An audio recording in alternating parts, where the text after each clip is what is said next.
Ողջույն սիրելի հայրենակիցներ, եթերում է Անտապանն է։ Եվ այժմ մենք զրուցելու ենք քաղաքական վերլուծաբան պարոն Արմեն Հովհաննիսյանի հետ։ Ողջունում եմ պարոն Հովհաննիսյան, շնորհակալ եմ, որ ընդունել եք հրավերը եւ այժմին մեզ հետ եք։ Փորձենք հասկանալ ինչ է կատարվում հայ-ադրբեջանական եւ հայ-թուրքական հարաբերություններում, պարզապես այսպես կարճ նախաբանով ներկայացնեմ, ադրբեջանական մամուլը տարածում է իրենց ներսում եւ իրենց ուրեմն հարթակներում տարածում է ինֆորմացիա, որ Հայաստանը հայ պատրաստվում է հարձակվել Ադրբեջանի վրա։ Արարատ Միրզոյանը լրագրողների հետ հարցազրույցում հարցոպատասխանի ժամանակ ասաց, որ այո, քննարկում ենք Հայաստան-Ադրբեջան միջպետական սահմանին երրորդ ուժերի բացառումը, այո, քննարկում ենք միմյանց նկատմամբ միջազգային իրավական հարթակներում վեճերից, հայցերից գանգատներից հրաժարումը, լրատվամիջոցները փորձում են հասկանալ արդյոք այդ ձևակերպումը Արարատ Միրզոյանի նշանակում է, որ արդեն կա որոշում հայկական կողմից այդ երկու կետերի մասով զիջել Ադրբեջանին, այո քննարկում ենք ինչ է նշանակում, սա մի կողմից հիմա կդիտարկենք, եւ երկրորդը նույն Արարատ Միրզոյանը 2 օր առաջ ասաց, որ Թուրքիայի հետ շատ ինտենսիվ բանակցություններ են վարվում, խնդիրը դրված է, որպեսզի դիվանագիտական հարաբերություններ ուրեմն նորից հաստատեն, սահմանը բացեն, եւ մենք իմացանք, որ մի խումբ թուրք լրագրողներ եկան, հասան Հայաստան, ընդ որում որոշ ես դες չեմ ստուգել, չգիտեմ, եթե կա ստուգ ինֆորմացիա, հայկական կողմի ֆինանսավորմամբ եկել հասել են Հայաստան եւ Նիկոլ Փաշինյանից հարցազրույց են վերցրել, եւ այսպես հայ-ադրբեջանական, հայ-թուրքական դա միասին է պետք դիտարկել, առանձին է պետք դիտարկել, ինչ զարգացումների մասին կարող ենք այս պահին խոսել։ Սկսենք վերջին մասից, հետո կանդրադառնամ սկզբին հարցերի։ Ուրեմն իհարկե Ադրբեջանը եւ Թուրքիան միասին են եւ իրենց հարաբերությունները այնպեսին են եւ իրենց դաշնակցային վերաբերմունքը ընդհանուր Հայաստանին եւ Հարավային Կովկասին նման է, մոտ է ամենայն դեպս, երկու երկրները նույնիսկ խոսում են ինտեգրացիայի մասին եւ բնական է, որ պետք է դիտարկել միասին, սակայն կա այսպեսի մի մտայնություն Հայաստանում, ես նույնիսկ պատրաստ չեմ դա քննադատել կամ գովել այդ մոտեցումը, բայց այն կա, որ հնարավորության դեպքում դիվանագիտական միջոցներով կարելի է որքան հնարավոր է տարանջատել իրենց իրարից, այսինքն որպեսզի Թուրքիայի քաղաքականությունը Հայաստանի հանդեպ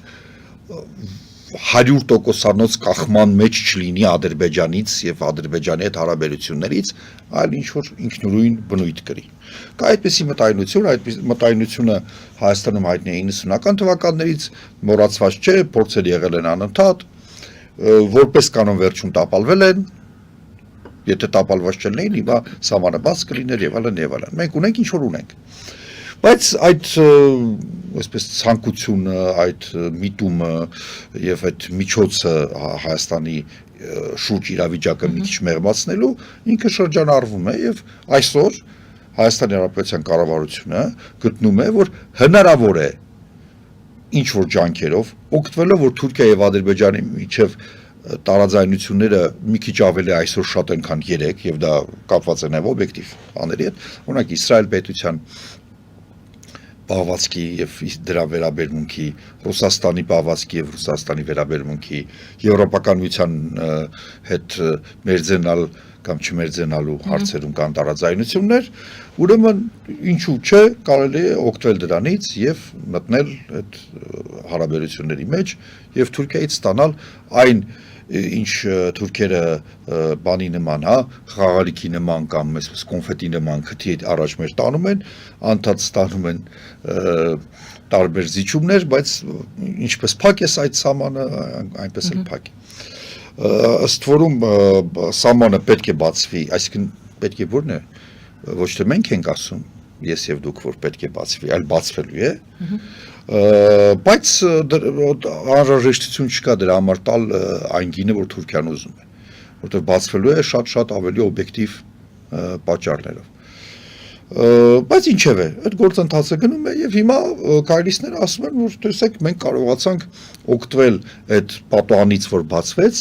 Ադրբեջանի եւ Թուրքիայի միջև եւ Թուրքիայի հետ առանձին ինտենսիվ աշխատում ենք։ Հնարավոր է, որ Էրդողանը հերթական անգամ խոսք է տվել, որ սահմանը բացելու է։ մենք վերջի քայլը, որ հետաքրքիր Հայաստանը արեց, որպեսի հերթական անգամ փորձի գոհացնել Թուրքիային, դա Պաղեստինի ճանաչումն էր, եթե հիշում եք, այդտեղ նույնպես անդրկուլիսյան բացատրությունը, որ դա ուզում է Թուրքիան, իսկ մենք էս կբացի սահմանը, արդեն ինչքան է անցել։ Մենք այնտեղ ենք, որտեղ գտնվում ենք, մենք Ամերիկայի համարեն երկրների ցուցակում ենք, որ Պաղեստինը ճանաչել է, չնայած ես գիտեք հայտնի կոմունակիցներից եմ երկու պետության լուծման, բայց բեռը տեղից չի շարժում, ինչպես սահմանը փակ էր, այնպես էլ փակ է։ Ուրեմն սա է, ինչու է Հայաստանը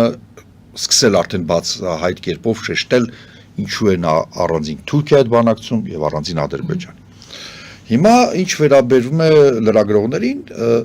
երբ որ դու ինչ-որ մի բան, ինչ-որ հասարակության մեջ ուզում ես PR-ես, դու քո վրա ես վեցնում, այսպես ասած, եւ ծախսերը եւ ջանքերը բոլոր։ Նշանակում է Հայաստանը այդ գործընթացի շրջանակներում ըստ Փաշինյանի ասելիք ունի հասարակությանը Թուրքիայի եւ վերնախավերին, վերնախավին, ինչ-որ ասելիք ունի, որ կուզեր որ հրապարակվի, որտեղ եթե լրագրողը եկի ասել է Երևան հարց է տվել, գոնե իր թերթում դրա հարցու պատասխանը կգրե, չէ՞, կամ եթե հեռուստաընկերություն է կամ էլեկտրոնային, չգիտեմ, անպայման կարվի, դա ձև է, ուրեմն Հայաստանի Հանրապետության կառավարությունը գտնում է, որ ինքը ինչ-որ ասելիք ունի, որ լսող է պետք, իրենց ասելիքին Թուրքիան պետք է լսող, որ այն խողովակները, որով ինֆորմացիա է հասցվում թուրք հասարակությանը, դա բավարար չէ։ Իմ կարծիքով դա այն է, որ մենք վտանգ ձեզ չենք ներկայացնում, մենք ենք թուրքերին համոզում, որ մենք ձեզ վտանգ չենք, այսինքն դուք նայել եք թե մոտավորապես ինչ ասում, բանը վտանգ չենք ներկայացնում, ինչ եղել է անցյալում, իրական Հայաստան, Խաչմերուկ եւ այլն, սահմանը բաց եք։ Այսինքն որ հանրությունը չընդդիմանա հնարավոր բացմանը այդ սահմանի։ Այսօր շատ հետաքրքիր է ասեք, որ հանրությունը չընդդիմանա, որ երկրի հանրությունը Թուրքիայի։ Եթե խոսքը լիներ մեր մասին, ինքը դե մեր գլուխը լվանում է, մերթ ինչ-որ բաներ է ասում, ասորիսներ եւ այլն, ճառեր, հոդվածներ, սոցիալական մեդիայում տարբեր ստատուսներ է գրում, չէ, ինքը մեր հետ շփվում է այդպես։ Խոսքը Թուրքիայի, որովհետեւ նայեք այն տեղերը, որտեղ ասենք քրդաբնակ է կամ ազգայնական ուժերը շատ ուժեղ չեն, իրենք դեմել չեն, ընդհակառակ օրինակ Կարսում միտում կա, որ տեղացիները գտնում են, որ իսկ այդ շրջանները ամենահետամնաց, ամենաբացի թողի շրջաններն են Թուրքիայի, որ իրենք նույնիսկ ինչ-որ ծաղկում կապրեն տնտեսական, շատ մեծ այսպեսի սպասումներ կան, բայց կա ազգայնական, հատկապես թուրք ազգայնական այսպեսի միտում, որ այդ հայերը թշնամական ժողովուրդ են, այսօր սահմանը բաց են, վաղը չգիտենք ինչ կլինի։ Հիմա պարզապես որպեսզի հայկական այդ հատվածից սկսեցիք, վերջին իմ հարցը սրա հետ կապված, արդյոք հայ-թուրքական հարաբերությունները Արարատ Միրզոյանը համարում է, որ բանակցություններից հետո է պարզ լինելու, բացվում է սահմանը, թե ոչ, թուրքերի հետ բանակցություններից, թե այնուամենայնիվ հայ-ադրբեջանական հարաբերությունների հստակեցումից կարգավորումից է բխում այն փաստը կբացվի սահմանը, դիվանագիտական հարաբերություններ կլինեն Թուրքիայի հետ թե ոչ։ Շատ լավ հարց եք տալիս, որովհետև այն հավելյալ զիջումները, ես պարզապես գտա, որ մենք Ադրբեջանի, հայ-ադրբեջանական հարաբերությունից առանձին ենք խոսում։ Զիջումները հնարավոր է, որ կապված են այս Թուրքիայի պահանջներին։ Այսինքն այն, որ մենք ձեր հետ հիմա բանակցությունների մեջ ենք, դա չի նշանակում, որ դուք զիջումների չպետք է գնաք Ադրբեջան։ Եվ հիմա նայեք, դուք ասում եք դա զիջում է ինչ է, ես հարց տամ բոլորիս, տրամաբանական հարց։ Պայմանական կասենք 10 կետ։ Հայկական կողմը ասում է, որ 8-ի հարցում պայմանավորվել ենք, այ երկուսը տարբեր մոտեցումներ ունենք։ Եվ հայտնի են արդեն այդ հարցերը։ Մեկը դա Եվրամիության դիտորդներն են փաստորեն, եւ երկրորդը հայցերն են։ Մինչև վերջի օրը,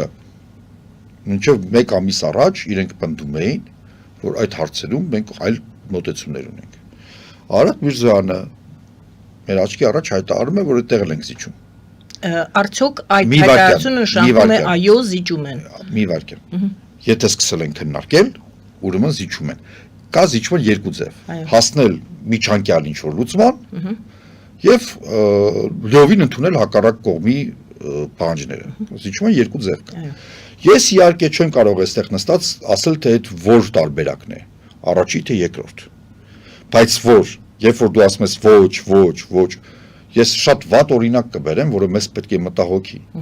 Դա Զանգեզուրի այսպես կոչված Միչանսկի պարագան է։ Ոչ, մեկ էլ մի օր կգան կասեն, մենք սկսել ենք քննարկել այդ հարցը։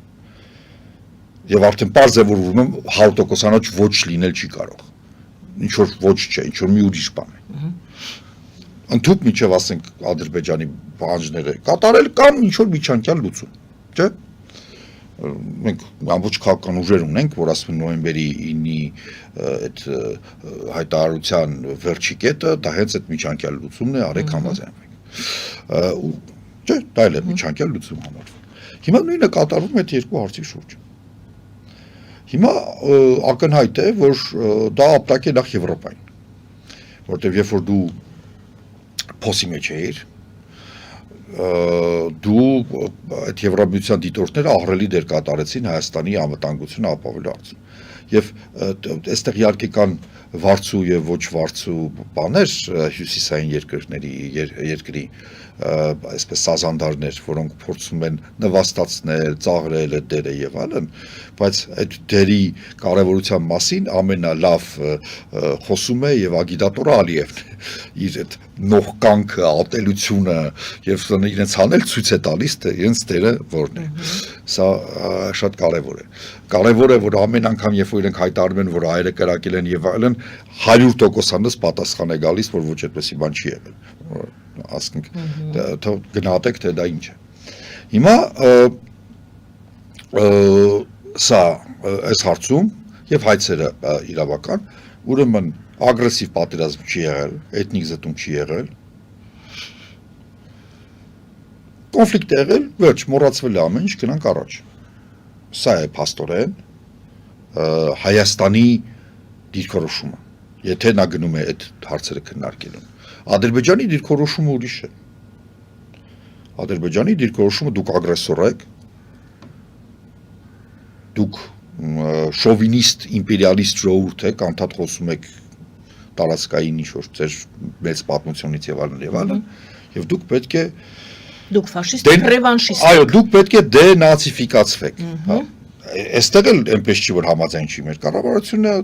Փաշինյանի ցանկացած ելույթ վերջի 1 տարում վերցրեք, դրեք այդ ուղղությամբ եւ ես կարող եմ ստորակետար ցույց տալ, որ դա այդ ադրբեջանական փաստորեն նարատիվների հրամցնումն է, լոկալիզացիան է հայ ժողովրդի համար, ոնց համոզել հայ ժողովրդին, որպեսզի նա դրան գնա։ Հիմա սա է քննիլը, որ երբ որ դուք ասում եք, իսկ վերջնականապես չեն տվել, ես չեմ վիճում ձեր հետ, բայց որ սկսել են քննարկել, դա նշանակում է, որ դա արդեն ոչ չի։ Եթե մի բանը կատեգորիկ ոչ է, դու չես քննարկում։ Պարոն Հովհաննիսյան, եթե ես ճիշտ եմ հիշում, դուք էլ ինձ հուշեք, արդյոք մենք չենք հիշում այն ձևակերպումը, որ ասում են այն հատվածները, որոնք դելիմիտացիա կլինեն, դե չգիտես ինչ կլինեն, հա, դեմարկացիա դելիմիտացիա արված սահմաններից հատվածներից դուրս կգան։ Դա չի նշանակում արդյոք, որ արդեն այդ ժամանակ նշանակում է, որ քննարկում կա եւ իրենց պայմանը հայկական կողմը արդեն այդ պայմաններ դրել։ Եթե այդ պայմաններ դրել, ուրեմն կար քննարկում։ Մենք ինքներս մեզ եկեք փորձենք ճիշտ հասկանալ։ Ես հարցային չէ, որ ես սրբագրում եմ եւ ասում եմ այդպես չէ։ Այո, դուք ճիշտ եք։ Դուք ասում եք, եթե կա քննարկում, Ուրեմն զրոյական տարբերակը չի կարող զրոյական տարբերակ արդյունք չի կարող լինել, բայց մենք արդյոք ես ճիշտ չեմ ասում, որ եթե ասում եք քննարկում, ճիշտ է, այնտեղ մի տոկոս կարող է հույս կա, որ դեռ ինչ որ պայման կարող է լինել, թե նշանակություն չունի, եթե կա քննարկում, եթե որևէ պայմանով համաձայնվում են, նշանակում է դա վատ է։ Տևելու է երկար տարիներ։ Դելիմիտացիան։ Եվ դա նորմալ է, նույնիսկ խաղաղ իրար հետ պատերազմական որևէ խնդիր չունեցող երկրների միջև դելիմիտացիան տևում է տարիներ։ Դա այդպես բարդ բան է, որովհետև այնտեղ կա աշխարհագրություն, պատմություն, քաղաքականություն, տեղական բնակչության խնդիրներ, լոգիստիկա, ճանապարհներ, ենթակառուցվածքներ Եվ կողմերն էլ հակված եւ ծախսեր։ Կողմերն էլ հակված չեն ինտենսիվ արագ այդ հարցը լուծելու, հակառակը հակված են ձգձգելու եւ Ես ասեմ, եթե նույնիսկ հակված լինեն դա տարիների արդյունք է։ Հա, ուրեմն հիմա եւ հաստատ ասեմ, որ այն չի ավարտվելու մինչեւ Հայաստանի Հանրապետության պետական ընտրություններ։ Եթե նույնիսկ դրանք ժամանակին 26 թվականին լինեն, ակնհայտ է, որ դելիմիտացիան չի կարող ավարտվել մինչեւ այդ տեխնիկապես եւ բոլոր ոչ մի տեսք։ Ուրեմն տեղ է թողվելու, ասելու, որ մենք համաձայնվել ենք, որպեսզի Ադրբեջանը գնար դելիմիտացիայի, բայց գիտեք, որ քանի որ այս դելիմիտացիան շատ երկար է տևելու, հա, մենք խորամանկ ենք, մենք ադրբեջանցիներին խաբեցինք եւ Եվրոմիության դիտորդները մնացին։ Եվ ես ուրիշ փաստարկ իրենց պահվածքի, որը ընտրություններին կարելի է խաղացնել եւ կորուստներ չունենալ, ընտրական կորուստներ, այսինքն քվեարկության, ես չեմ տեսնում։ Այսինքն իրենք պետք է դա ասեմ, դա է մեր խորամանկությունը, որ ասել ենք համաձայն ենք, բայց երբ որ դելիմիտացիան ավարտվի, այսինքն ամբողջապես կհեռանան, երբ որ ոչ մի մետր չմնա, չէ՞, դելիմիտացված, դա էլ բանն է։ Եշի գարնանը ես մի խոսքով, որպեսզի այս թեման մենք ավարտենք, ստացվում է, որ դուք եւս մտավախություն ունեք, որ այս ձևակերպումը Արարատ Միրզոյանի այո քննարկում ենք տրամաբանական է։ Այո քննարկում ենք այդ վեճերը զգանգատներից հրաժարումը, դա արդեն նշանակում է մեծ քայլ է արվում դեպի զիջում։ Նորից եմ կգնում, իրենք ասում են, որ 8-2 կետ կա, որտեղ մենք չենք համաձայն չենք։ Դե սա էին այդ։ Հիմա իրենք ասում են, որ փոխհամաձայնություն ենք փնտրում, ոչ թե մնացած 8-ի։ Հիշում եք նույնիսկ տարբերակ երևում, որ այն կետերը, որտեղ համաձայն չէ, արեք հանենք, փաստորեն կրճատ տարբերակը, հա, շորտ տարբերակը ստորագրենք։ Խոսակցություն կար։ Շարք մե այդ աստիճան անհամատեղելի էին դիրքորոշումները։ Իսկ հիմա այդպեսի բան չի ասվում արդ։ Դրա համար էլ այսպեսի վստահորեն Արարատ Միրզոյանը ասում է երկխոսություն կա, դինամիկ երկխոսություն կա Թուրքիայի հետ, այսինքն սրանք զուգահեռ ոնց որ թե գործընթացներ են, այստեղ կարծես թե գալիս են զիջման եւ ընդհանուր հայտարարի, դեռ հարց է խաղաղության պայմանագիր, իսկ դա նշանակում է, որ Ադրբեջանը համաձայնվում է խաղաղության պայմանագիր կնքելու, դրան հետևելու է դա։ Ալիևին այս իրավիճակը լիովին ձեռնտու է, ինքը իր ձեռքերը ազատ է պահում, անընդհատ մեր դիսկուսը քաղաքական բնականաբար իր շուրջ է եւ իր պահվածքի եւ իր հնարավոր գործողությունների, իր համար սա լավագույն տարբերակն է։ Միակ տարբերակը, որ եթե ընտրություններից, չգիտեմ, X շաբաթ առաջ Հայաստանի Հանրապետության կառավարությունը իր ոչ չասեմ ոչ պաշտոնական, բայց ոչ բաց խողովակներով չհասցնի, որ առանց այդ թղթի մենք որևէ շանս չունենք մնալ իշխանության, որևէ շանս չունենք, իսկ դա այդպես է։ Նույնիսկ թղթով դա այդպես է, բայց առանց թղթ դա 100% այդպես է։ Ուրեմն մի բան արեք, եթե չեք ուզում կան, չգիտեմ, շովինիստ, կեղտոտ հայ նացիոնալիստները, որոնք, չգիտեմ, այն որ հեքիաթներ եք պատմում ռևանշ եւ այլն, այդ դրանք կգան, իսկապես դրանք կգան, հա, եւ լավ չի լինի, հա, կամ ֆրանսիացիները կզավթեն Հայաստանը եւ այստեղ բազաներ կբացեն, այդ կստանաք դուք։ Այլ ելք չի մնում իրենց համար այդ թուղթը դարձել է վերարտադրման գլխավոր նախապայման։ Պարոն Հովհաննիսյան, մի հարցել եմ ուզում այս առնչությամբ ձեզ հետ քննարկել։ Ինչ եք հասկանում, ինչ եք տեսնում, ինչին է ձգտում Ադրբեջանը այդ դատավարություններով։ Մենք դատավարությունները տեսնում ենք տրամաբանությունը։ Ըստ ձեզ ուր է տանում, ինչ խնդիր է փորձում լուծել։ Այստեղ մարդիկ չեն խնդիրը, ճիշտ է, թող ներող լինեն, այո, այնտեղ կենթանի մարդիկ են նստած, բայց այդ մարդիկ գործիք են, կարծես թե Ադրբեջանի ձեռքում, ինչ գործիք։ Բոլոր այն գործողությունները ապօրինի միջազգային իրավունքի եւ ընդհանրապես իրավունքի խախտման արդարացված էին, որտեղ մենք գործ ունենք տերորիստների, զինված սեպարատիստների հետ, սա մեկ։ Երկրորդը հայ ժողովուրդը սխալ է, պատմականորեն սխալ է։ Այն որ Փաշինյանն էլ այստեղ խանդը պատմական Հայաստանի վրա հարձակումներ է գործում, փորձում է գործել։ Ինքը հայոց պատմությունը շատ մեծ է, այսինքն շատ փոքր, համեմատած հայոց պատմությանը։ Հարձակումներ է գործում, դա էլ այնտեղ է, որ հայերը պատմականորեն սխալ ժողովուրդ են։ Սա երկրորդը եւ երրորդը, որ ցանկացած, եթե միջազգային հանրությունը գա եւ ասենք ինչ որ մի բանի համար մեզ մեղադրի կապված էս վերջի տարիների գործողության, ապա մենք ունենք ապացույցներ, որ դուք էլ շատ վատ բաներ եք արել։ Եվ կներեք ամենակարևորը՝ պահել հայերին նվաստացած, լարված, ծնկաչոք վիճակում։ Այն ֆրազան, որ ասել է Ալիևը, դա պարզապես բլթոց չի, որ ես չեմ թույլ տա, որ հայերը ծնկնից կանգնեն, վեր կենան ծնկներից։ Դա է նպատակը եւ դա երկարատև նպատակ է, դա էս մի շաբաթվա չի, մի ամսվա չի, խոսքը գնում է սերնդեր սերունդ, այսինքն որ պայմանական իմ թորը դեռ գտնվի ծնկների վրա, եթե իրեն թողեն որ գտնվի իհարկե ընդհանրապես որևէ տեղ, սա է պահվածքը Ալիևի եւ ակնհայտ է իրենք ոչինչ չեն թաքցնում, շատ անկեղծ են այդ հարցում եւ շատ ագրեսիվ։ Փաստորեն Արցախահայության իրավունքների հարցը դա այսպես մենք չկարողացանք եւ 2020 թվականի հետ կապված չկարողացանք, կարող ենք դա անել շատ հանգիստ, 23 թվականին, ասենք չկարողացանք, չուզեցինք։ Եվ այսօր էլ այդ է Հայաստանի Հանրապետության կառավարության գլխավոր գիծը այն է, որ եթե մենք որևէ պարտավորություն վերցնենք կապված Արցախահայության կամ Արցախի հետ, ամենափոքր,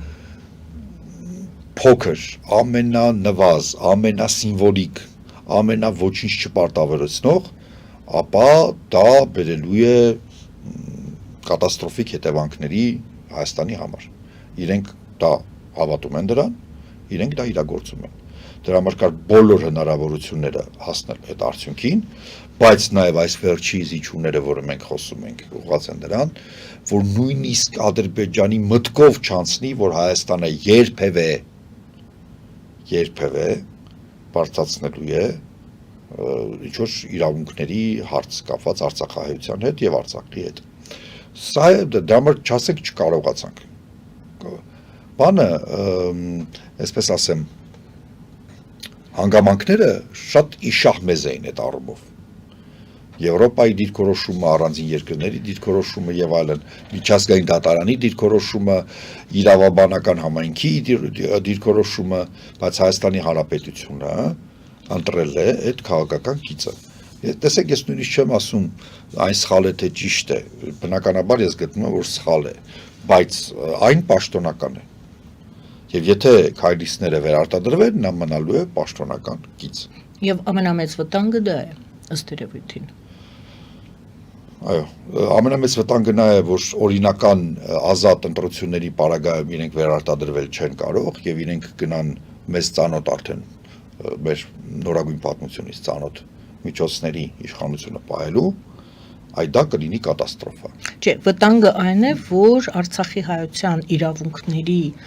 հրաժարումը դառնում է արդեն քաղաքական ձեռագիր, քաղաքականություն։ Իսկ ինչ է 21 թվականի ընտրությունները վերջացան, ինչ-որ շաբաթներ, ամիսներ առաջ արդեն պաշտոնապես դա դարձավ անց։ Եվ ինչ ասում Փաշինյանն ասում է մենք փորձեցինք, մենք խոսք էինք տվել 21 թվականի ընտրություններում։ Գնացինք այդ բոլոր հարցերի հետևից եւ հիմա գտանք որ սա է ճիշտ։ Խորհրդարանի անդամ Գերմանիայի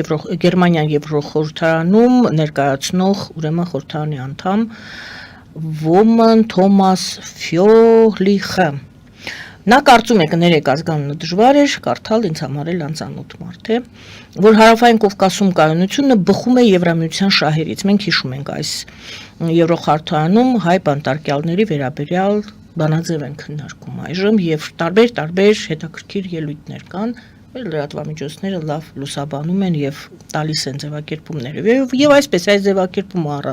առանձնացրեցի հարավային Կովկասում կայունությունը բխում է Եվրամիության շահից։ Սա առաջին կետն է եւ երկրորդը նա շարունակում է, ասում է Ադրբեջանի հարձակման ժամանակ եւ Եվրամիությունը եւ Ռուսաստանը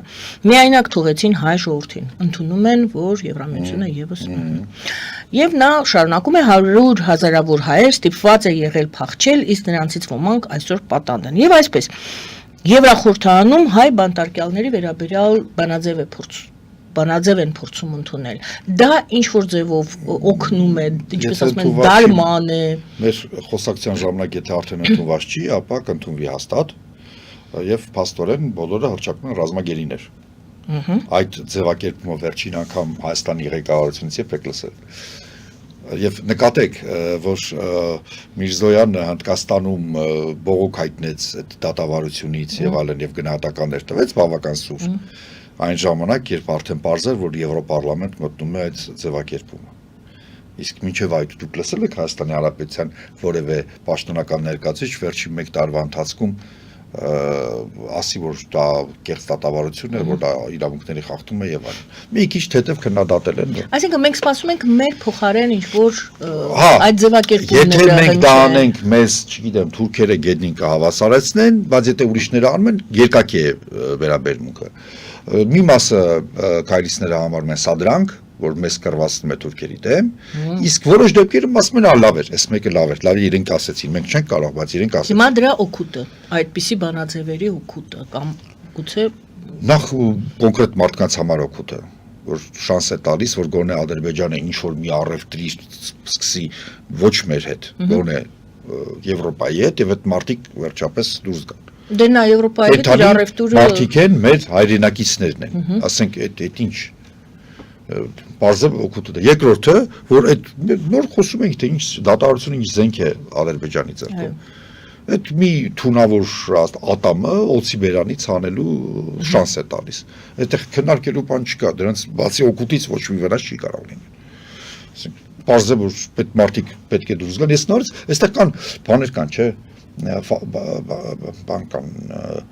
ջերմերանտ քայլիցներ կան, էլի այդ Ղարաբաղյան կլան, բան, այդ ռասիստական բաները սկսում են եւ այլն։ Եթե կոնկրետ անուն չեմ տալիս, քաղաքացի X-ը հայորդի մեղավոր է Հայաստանի Հանրապետության առջև, ուրեմն թող ինքը գա, նախ ռեաբիլիտացվի հոգեբանորեն, ֆիզիկապես եւ այլն եւ ամենաազատ նորմալ պայմաններում թող իր հանդեպ մեղադրանք ներկայացվի, դատական process, քննություն, ինչպես լինում է նորմալ իրավիճակում։ Այն ինչ որ կատարվում է Ադրբեջանում, դա նվաստացում է մարդկության համար, ոչ միայն ես որպես հայ եմ ասում, ցանկացած, ոնց ասեմ, սպիտակ քաղաքակրթության մարդու համար դա դատավարություն չի, դա խայտառակություն է։ Դա խայտառակություն է։ Դրա համար լավ է, որ ընդունում են, որ ասում են, եւ ամենակարևորը դա ոչ միայն ատամները Ադրբեջանի ատամները հանելու փորձ է, դա Փաշինյանի այդ ատամներին տրվելու գործընթացը մի կերպ խանգարելու փորձ է,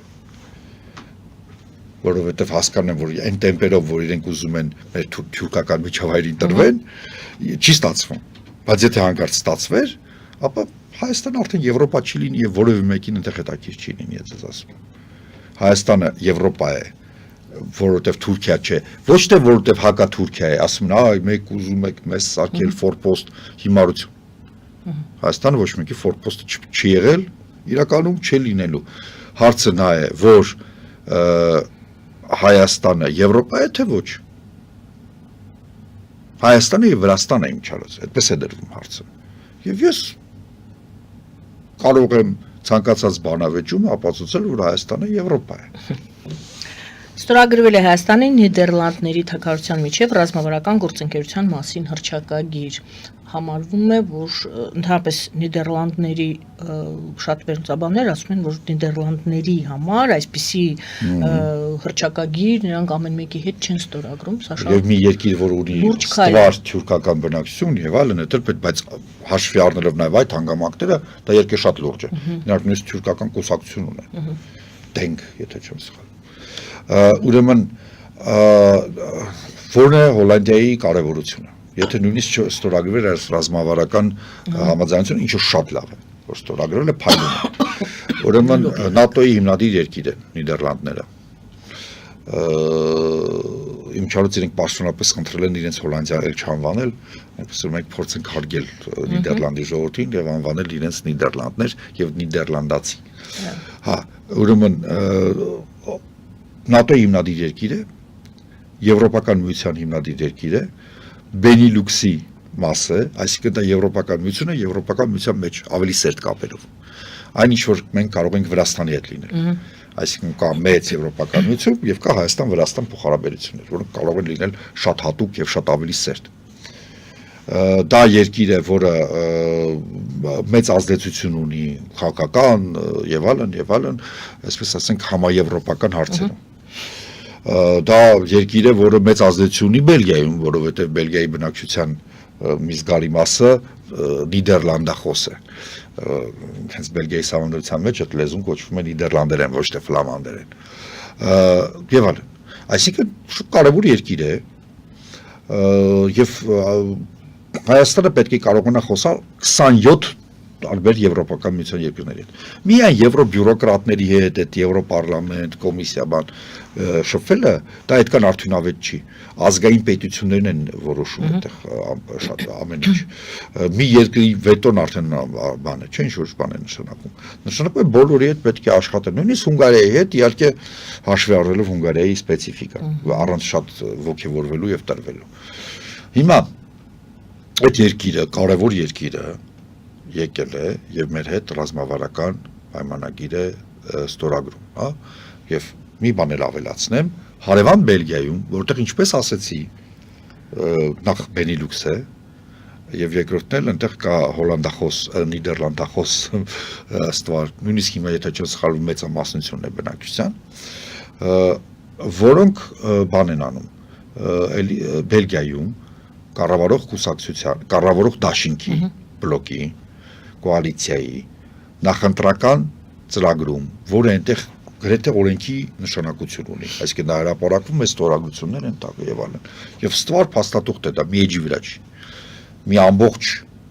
բարբերություն նվիրված է Հայաստանին եւ Վրաստանին։ Ոչ մի այլ երկրի, այսպես ասենք, Ինչու՞։ Դա գծի շարունակությունն է, որի հետևում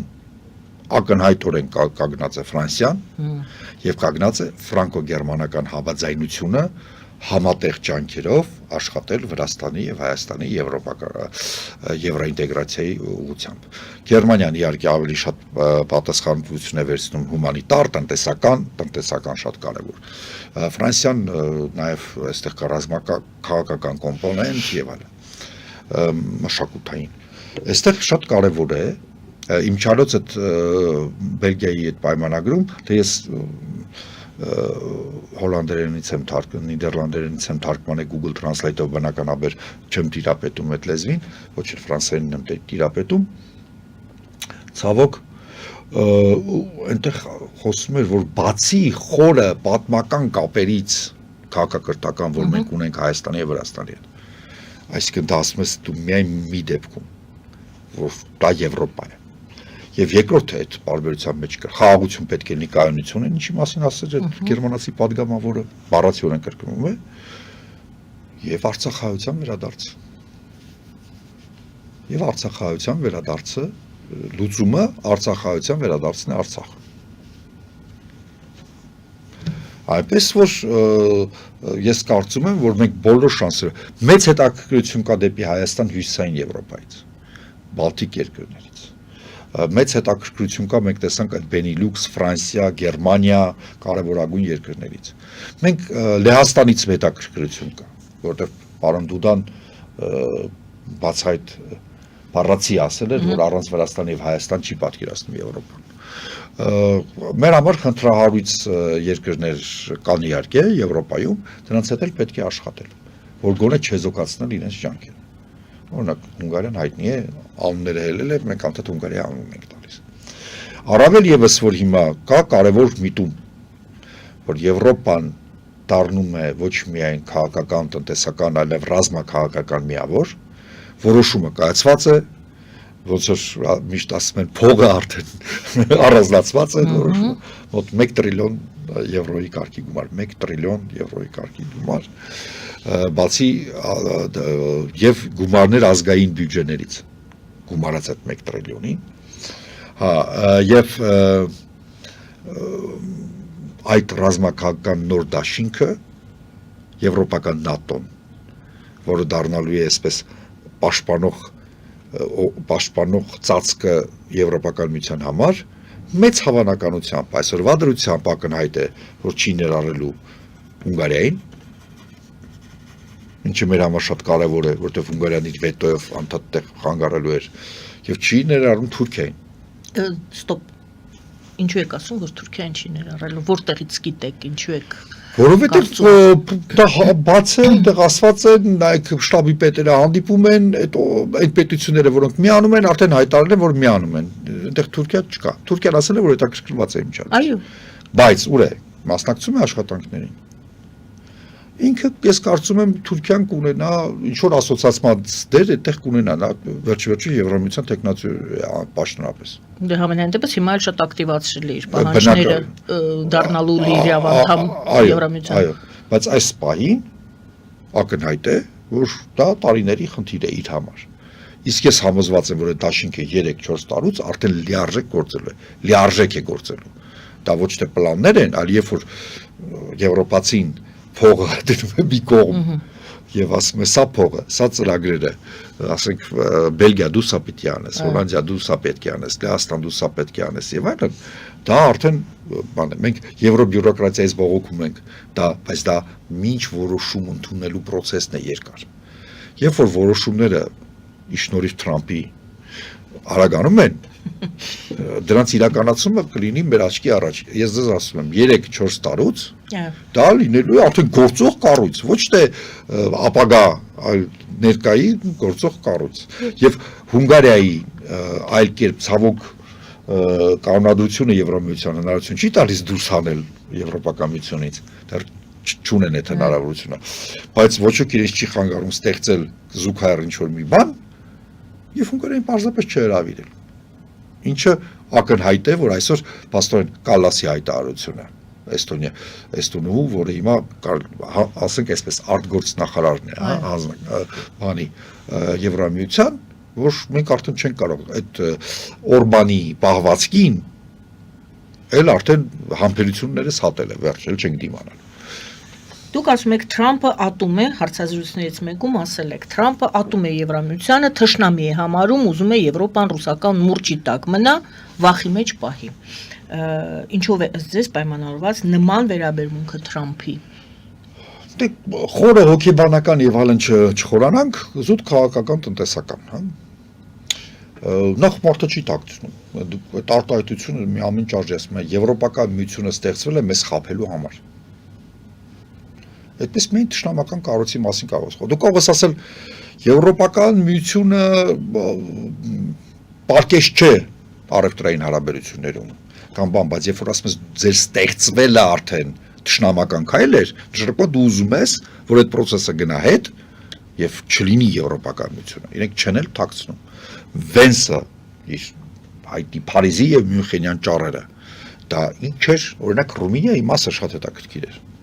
Ասում է, այո, պարզ է, որ դրսից է Ռումինիա, այդ Ջորջեսկոյին սարքում էին, որ դարձնեն Ռումինիայի նախագահ, բայց դուք չպետք է դիմադրեք։ Որովհետև դուք պիտի այդպես հանգիստ լուծարվեք։ Դուք դիմադրելու իրավունք չունեք։ Դուք ձեզ դեմոկրատ եք անվանում։ Ճակերտավոր իհարկե այստեղ մեծ բոլոր հակադեմոկրատները իրենք այդպես են, չէ՞, բանանում ասում են։ Ուրեմն ասեք պիտի բան անես։ Լինես թուլակամ, թուլամորթ, թույլ, քեզ պետք է գան գրավեն։ Եվ հարցը ինչ է այլ ընտրանքը Եվրամիության դեմ է, ասում է որ պետք է դուրս գա Գերմանիան Եվրամիությունից։ Եվրոից առաջնահերթ, հետո արդեն Եվրամիություն։ Ոնց եղավ որ Թրամփը, Վենսը եւ Մասկը հայտարարեցին որ այլ ընտրանք է պետք է հաղթի։ Ուրիշ այլ նպատակ կա, քան Եվրոպական միության լուծարումը կամ գոնե որպես առաջի փուլ Եվրոյի ոչնչացումը։ Հիմա կարելի ասել ինչու։ Այստեղ կա գաղափարական աշխարհայացքային պահ, որ այն ծայրեղ աճ որոշ դեպքերում ուղղակի նեոֆաշիստական խմբերը, որոնք Թրամփի շուրջ են պատտվում, իրենք դիտարկում են Եվրոպան որպես այդ լիբերալ եւ մարքսիստական վարակի տարածող։ Որ իրենք ամերիկացիները ադաթով տպավորություն է որ երևանցիները այդ բաներ էլի Երևանում է ադաթով ընտանիք բան մեր համար ապրում ենք այդ կեղտոտ բաները հնարում են այդ բոլոր տրանսգենդեր բաներ սեռական փոքրացություններ հանդուրժողություն ներառականություն դրանք մերը չեն դրանք բոլորը բերված են այդ դրա համար մենք դրանցից պետք է որքան կարողանանք հեռանանք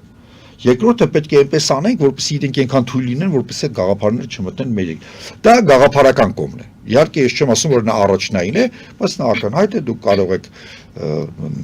մի քանի անուն տալ իրենց գլխավոր գաղափարախոսների, կարդալ իրենց հոդվածները, գրքերը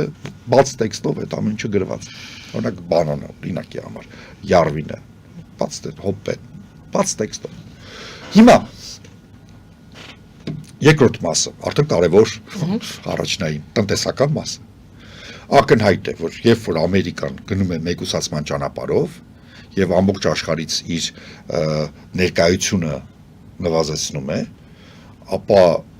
Չինաստանը եւ Եվրոպական միությունը այն երկու գլխավոր կենտրոններն են, որ դրանց կօգտվեն։ Որտեւ իրենք հզոր են եւ այլն կազմակերպված է, կա 5, կա 1000 մի հարց կա։ Եվ դոլարի արժեքը աշխարհում ես այստեղ չսխալվասի դա նկարված թուղթ է, չէ, որտեղ դա Ամերիկան է հետևում կանգնած։ Ուրեմն եվրոն կարող է դառնալ շատ ավելի կայուն տարադրամ օրինակի համար, քան դոլարն է։ Ինչը պետք անել։ Ոչ թե չվարել են քաղաքականությունը, որ անում է Թրամփը, որտեղ իրենք գտնում են, որ իրենք շատ ճիշտ քաղաքականություն են վարում։ Այլ հնարավոր մրցակիցներին է պետք է ծնկի իջեցնել։ Պետք է եվրո չլինի։ Պետք է եվրո չլինի։ Ոչ թե որ դոլարը մրցի եվրոյի հետ եւ ավելի ուժեղ լինի, իրենք չեն ուզում դա այդ մրցակցությունը իրենց բան չի։ Եվրո չի լինի, խնդիրը չի լինի, որովհետեւ Ամերիկայի Միացյալ Նահանգների տնտեսությունը համատած առանձին Ֆրանսիայի, համատած առանձին Գերմանիայի, համատած առանձին Մեծ Բրիտանիայի եւ այլն ինքը հզոր է, մրցունակ է,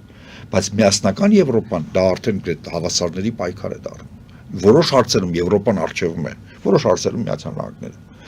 Դրա համար տրամպիստները գտնում են, որ իրանք ոչ միայն պետք է Եվրոպայից հեռանան, այլ նաև զորքերը դուրս գան, ՆԱՏՕ-ի կառուցվածքները, ներկայությունը եւ այլն, soft power-ը կամաց պետք է դուրս գա։ Բայց Եվրոպական միությունը որպես միասնություն թողնելը շատ վտանգավոր է, որովհետեւ իրենք դուրս կգան, հետո 5 տարուց կպարզի, որ Եվրոպական միությունն է աշխարհի կենտրոնը, գեգեմոնը, բոլորը գալիս են դեպի Եվրոպա, չի կարելի դա թույլ տալ։ Իրենք այդպես են մտածում։ Դա իրենց արմատները ուրացած մարդիկ են, որոնք բոլորը Եվրոպայից են, իրենց արմատներով, ոմանք երկրորդ սերունդ ամերիկացի են կամ առաջի սերունդ ամերիկացի են,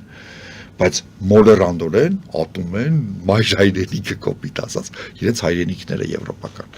Օրինակ Թրամփը, մենք գիտենք, որ գերմանա շոտլանդական ծագում ունի, իր մայրը ծնվել է Շոտլանդիայում։ Հիմա երկրորդը, լավ, իսկ ով մեզ կօգնի, որպեսզի մենք այդ եվրոպական միությունը լուծարենք։ Կա երկու դաշնակից։ Մեկը դա ներքին եվրոսկեպտիցիզմն է, ոչ թե պարզապես եվրոսկեպտիկ, մարդը իրավունք ունի լինել եվրոսկեպտիկ եւ չհավատալ այդ ամեն ինչին, այլ մեր կողմից ուղղորդվող։ Թրամփը, Մասկը բացահայտ կերպով փող է առաջարկում, օրինակ Նայջելին Բրիտանիայում։ Այլընտրանքին աջակցություն է առաջարկում բոլոր նրանց, ով որ կպայքարի Եվրամիության դեմ, այսինքն ներքին դաշտ ստեղծել,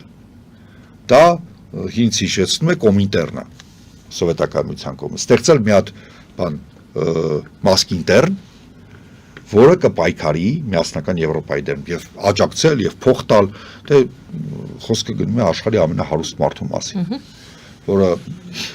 իր հիմարությունների պատճառով $50 միլիարդ է կորցրել է սորերին, բայց դեռ աշխարհի ամենահարուստ մարդն է, որպեսզի հասկանաք։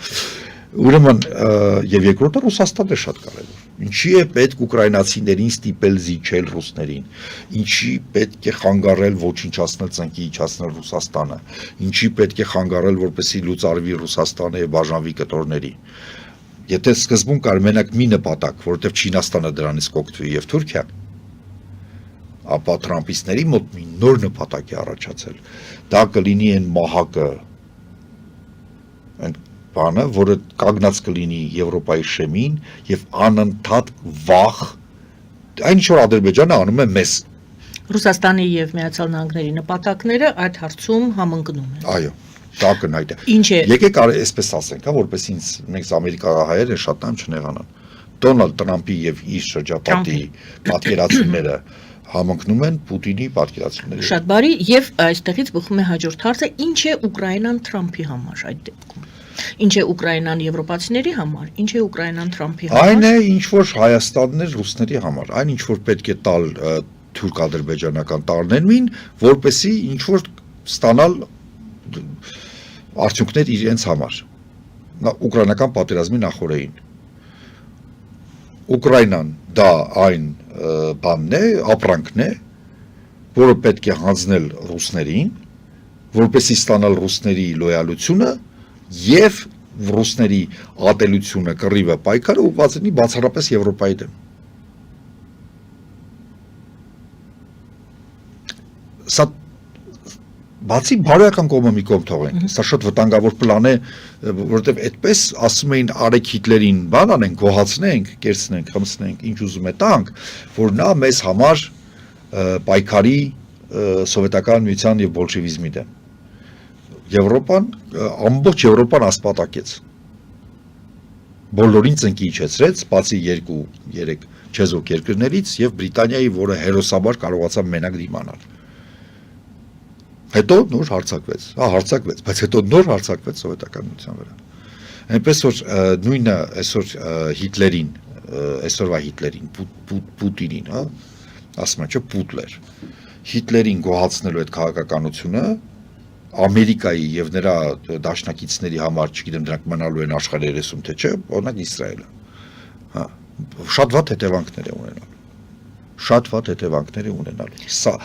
արկածախնդրական քաղաքականություն։ Ինչ է Ուկրաինան եվրոպացիների համար, Եվրոմիության, եվրոպացիների համար։ Նախ Եվրոպայի համար։ Եվրոպայի համար Ուկրաինան Եվրոպա է։ Եվ եթե մենք հետ ենք գալիս եւ տեսնում ենք, որ Թրամփը ատում է Եվրոպան,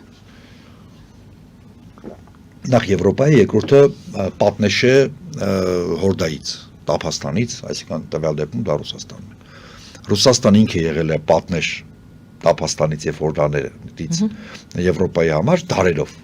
բայց այսօր ինքն է դարձել հորդա, այսինքն իրենից է պետք պաշտպանվել։ Եվ ուկրաինացիները կարող են դառնալ համաեվրոպական բանակի հալալ կեսը։ Զուտ քանակով պատրաստ են։ Իրենք պատրաստ են ունենալ ամենաուժեղ բանակը Եվրոպայում։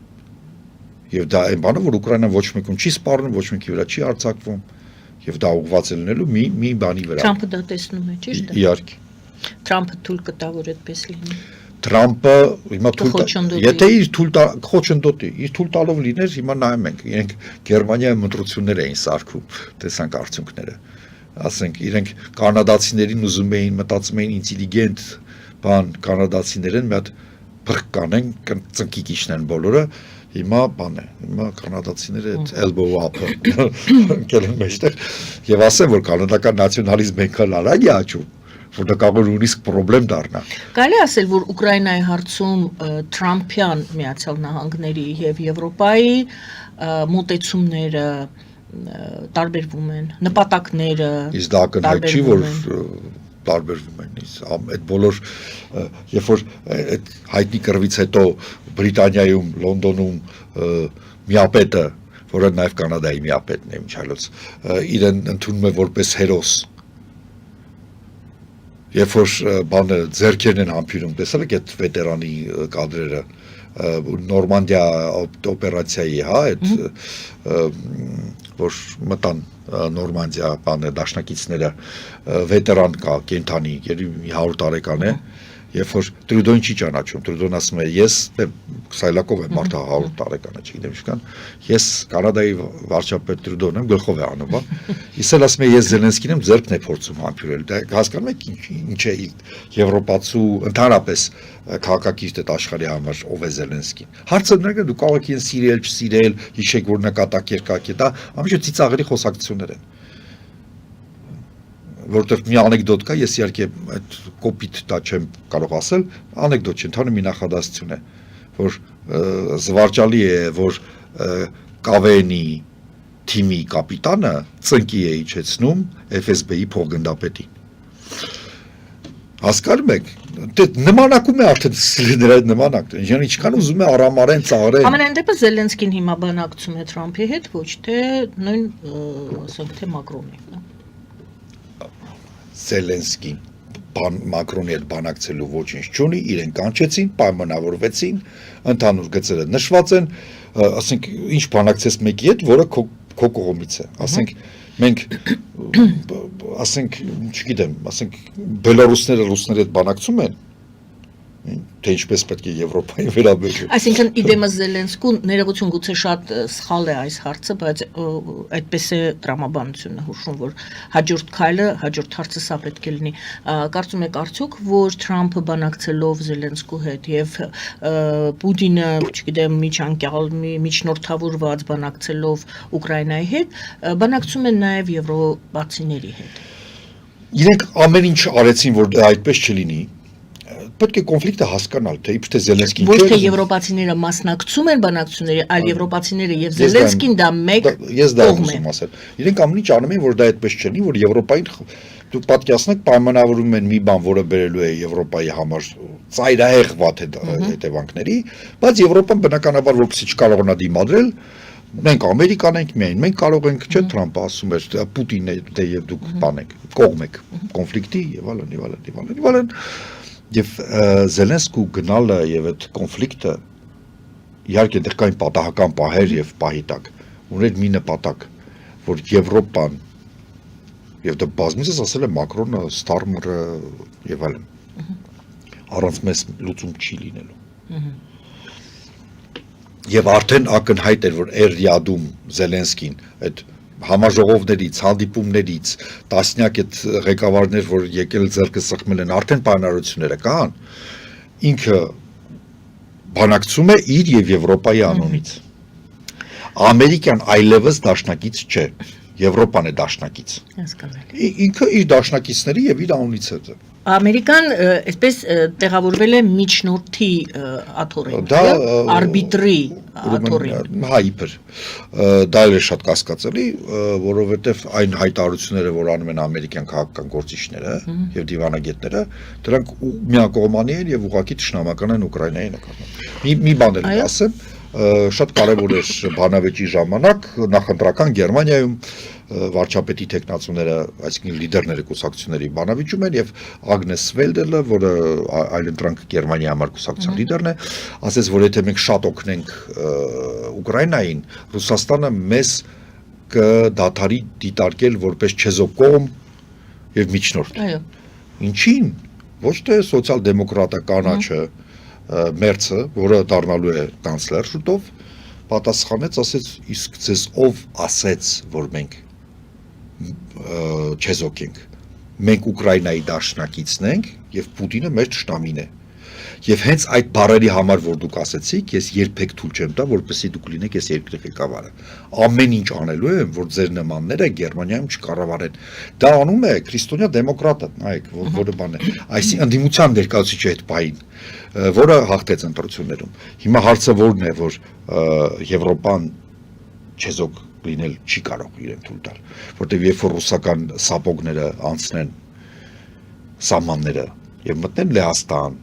մտնեն Ռումինիա, ինչ ակնհայտ է, դրա համար իրենք ուզում են այդտեղ իշխանապահություն անեն, հա, դա բանն է, մտնեն Մոլդովա եւ շարունակեն որքան կարող են, իրենց հետ ունենալով արդեն այդ փորձը կա Ասիան պայմանական Ասիան, մեծ առումով, հյուսիսային կորեացիները եւ այլն։ Դա նույնն է, ինչ որ Վեննայի պատերի տակ կանգնեցրին թուրքական բանակը։ Հիմա հարց դուք այսպես հպանցիկ ոչ թե հեգնեցիք, այլ կասկածի տակ դրեցիք այդ ձևակերպումը, որ Միացյալ Նահանգները փաստոն չեզոք, ստացվում է, որ Եվրոպան չեզոք չէ, միջնորդ չի կարող լինել, Միացյալ Նահանգները իրենց դրսևորում են որպես չեզոք կողմ, եւ նրանք կարող են որոշել Ռուսաստանի եւ Զելենսկի գից Եվրոպայի փոխհարաբերությունները։ Տվյալ դեպքում զինադադարի մասին է խոսքը կամ չգիտեմ ինչի։ Վենսի պահվածքը, Վենսի խոսույթը, Թրամփի պահվածքը, Թրամփի խոսույթը, Մասկի պահվածքը, Մասկի խոսույթը, այստեղ ո՞րն է չեզոքություն։ Դուք երբևէ տեսել եք մի վերջի 5 տարում արտահայտություն, որ Իլոն Մասկը իրեն թույլ տա Պուտինի դեմ անձամբ կամ Ռուսաստանի դեմ։ Ներկայանում են որպես չեզոք, բայց դուք ասում եք, որ չեզոք չեն, այո։ Վիրավորում է անձամբ։ Եվ տեղում է եւ այս բանը ես ասել եմ, այս սենատորը ամերիկյան Քելլին, ճիշտ եմ ասում, Քելլի ոնց որ թե դեմոկրատ, որ եկավ Կիև մի քանի օր առաջ եւ նկարվեց, ասաց, որ մենք ուկրաինացի ժողովրդի հետ ենք, ինչ է գրել իր այդ հրապարակման տակ X-ում Իլոն Մասկը անձամբ։ You are a traitor, դու դավաճան ես։ Մարդը եկել է, չեզոք է, չէ, եկել է Ուկրաինա, իրեն կարելի ասել, որ խանգարում ես բանակցություններին, ինչ ես ասում, Վելդելը ինչ էր ասում, որ մենք քո պատճառ դավաճան ես, որովհետև եկել ես դավաճան թշնամական երկիր։ Մասկի համար Ուկրաինան վաղուց արդեն թշնամական երկիր է։ Թրամփի համար եւ Վենսի այլ խնդիր է, որը մեծ խնդիր է Թրամփի համար, որ հանրապետական կուսակցության մեծ մասի համար դեռ այդպես չի։ Նույնիսկ դեմոկրատների մասին չեմ խոսում, որ ինքը այդ հարցում նույնիսկ հանրապետականների շրջանում փոքրամասնություն է։ Հարցումները կներեք ցույց են տալիս, որ 63-ից 65% հանրապետականներին ձայն տվողների Ուկրաինան համարում են դաշնակից երկիր։ Այսինքն դու պետք է կարողանաս փորձես գցել, ինչ եք դուք ասում կանի, հաշվի չառնելով Եվրոպայի եւ Կանադայի միասնական դիմադրությունը եւ բրիտանական ողջ համագործակցության, Ավստրալիայով, Նոր Զելանդիայով եւ այլն։ Եվ քո ժողովրդի մոտավորապես 60-70%-ի կարծիքը։ Դուք մտածում եք, որ դա շատ հեշտ է անել։ Հեշտ է կանեին։ Մենք գիտենք, որ այժմ Միացյալ Նահանգների ներկայացուցիչները եւ Ռուսաստանն են քննարկելու այն որոշումը, որը հաստատվել էր Զելենսկու հետ, հա, զինադադարի հետ կապված։ Չնայած Զելենսկու հետ հանդիպումից առաջ մենք հիշում ենք, որ Ռիադում Ռուսաստանի հետ արդեն բանակցություններ են գնացել։ Ինչպես եք պատկերացնում, այս պարզապես երեցի ներկայացրեցի այն պահը, որ հիմա Միացյալ Նահանգները պետք է բանակցեն Ռուսաստանի հետ։ Ինչպես եք գնահատում այն Պուտինի ներողություն, Պուտինի որոշումը կամերաների առջև հանդես գալ զինվորական համազգեստով։ Կարծես թե վերջին շրջանում մենք այդ համազգեստը իր վրա չենք տեսել։ Այսինքն նախ զինադադար չի լինելու, երկրորդը դա պարզապես PR նմանակում է, որովհետև բոլոր դեպքերում իրանք որքան էլ ատելություն են փորձում տարածել եւ սերմանել Զելենսկու հանդեպ, այդ կերպարը գրավիչ է։ Կերպարը գրավիչ է։ Եվրոպայում համենայն դեպս դա շատ գրավիչ է։ Եվ ամերիկացիների Ինչ ասել է գրավիչ, փորձեմ հասկանալ։ Բան է, որ այ իսկական ղեկավարը այսպես է լինում։ Իր երկիրը պատերազմի մեջ է, ինքը չի հանում, կոստյում չի հագնում, իսեն տականք լրագրողը վիրավորեց իրեն։ Տեսեք ինչ են գրում ամերիկացիների, ես 3 կարծիքից 2-ը, որ դուք խայտարակեցիք Ամերիկան, բան եւ այլն եւ այլն։ Լավ է անում, այդպես է հագնվում, Պուտինն էլ դե ինչով է ինքը վատ, չէ՞, ինքը ուզում է։ Եվ երկրորդը որ զինադադար չի լինել։ Ես դառնում 99%-անոց համոզվածությամբ, որ այս փուլը Ռուսաստանը տապալելու է։ Եվ ամենացավալին Թրամփի համար, որ ինքը ոչ մի գործողություն ինքը ասել է, չէ, ով որ մեզ ոչ ասի, մենք ոչինչ չի կարողանալու անել Պուտինին։ Գիտեք ինչ, եթե այդ ոչը լիներ պարզապես Զելենսկու հետ զրուցեցին, հետո գնացին Պուտինի հետ զրուցեցին, դա մեկ ձևով կարելի է հասկանալ։ Բայց երբ որ ես հիշեցրեցի, չէ, որ մինչ Զելենսկու հետ բանակցությունները երկարատև բանակցություններ են եղել Ռուսաստանի Այո։ հետ, ճշտել են Ռուսաստանի Բացի դիրքորոշումը։ դրանից Զելենսկին նրանք պաշտոնապես համաձայնվել արդեն։ Այո, նրանք ունեցել են ի սկզբանե Ռուսաստանի դիրքորոշումը, հետո նոր են բանակցել։ Ես դա անվանում եմ Այսօր Ռուսաստանի ոչը ինչ կնշանակի։ Մոլոտով-Ռիբենտրոպ 2, այն արդեն իրողություն է։ Մոլոտով-Ռիբենտրոպ 2-ը ոչ թե դեռ պիտի կնքվի, ինքը արդեն կնքված է։ Թրամփի ադմինիստրացիան եւ Պուտինի ադմինիստրացիան, այդ ամեն ինչ ես պատմում եի Եվրոպայի հետ կապված, բայց իրենք արդեն կնքել են։ Եվ հիմա ես համոզված եմ, իրենց երկուսին էլ տապալում է սպասում, որովհետեւ ամեն տեղ, որի ում վրա իրենք նայում են, ոչ թե ծնկի են ընկնում, ոչ թե լավ համատություններ չանեմ, կյանքեր փրկենք ռեժիմով են, նույնիսկ կանադացիներն ոդկա են ելնում, ասում են ոչ։ Գերմանացիները կարող էին ասել, եկա երկիրը, ամերիկյան զորքեր կա Գերմանիայի տարածքում։ Մեր միջուկային բանը իրենք են ապահովում, չէ՞ ապահովությունը։ Դե ուզում այլ ընտրանքին տան գնանք Սաղստան այլ ընտրանքին, ինչ է եղել որ։ Եվ ես դա մասին խոսել եմ, սոցիոլոգիան ցույց է տալիս, որ երբ որ Մասկը կպավ այլ ընտրանքին եւ սկսեց իրենց աջակցել, եւ ընտրություններում արդյունքը որ նայում ես այդ սոցիոլոգիան եւ արդյունքը նույնն է։ Այսինքն միջև իրա միանալ է այդքան մարդ պիտի տար իրենց ձայն, իր այդքան ջանքերից շնորհիվ վերջում նույնքան քանակություն տվեց։ Այսինքն կանադացին, եվրոպացին, ավստրալիացին, չգիտեմ, բոլորը ասում են ոչ։ Ոչ, այդպես չի լինի։ Ձեր Մոլոտով-Ռիբենտրոպը մեր վրա չի անցնելու։ Մենք 39 թվի Լեհաստանը չենք, որ պայմանավորվեք կիսեք ձեր մեջ։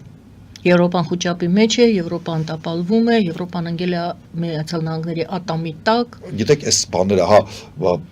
Տրամփի բոլոր պահանջները կատարվում են եւ այլն զիջեց։ Դա հարցականներով է ես դա նկատել եմ, դա եւ զավեշտալի է, բայց եւ ցավալի է, որովհետեւ դրանք մեր հայրենակիցներն են, ասենք մեր հետ փողոցում են ման գալիս, տրանսպորտ են մտնում եւ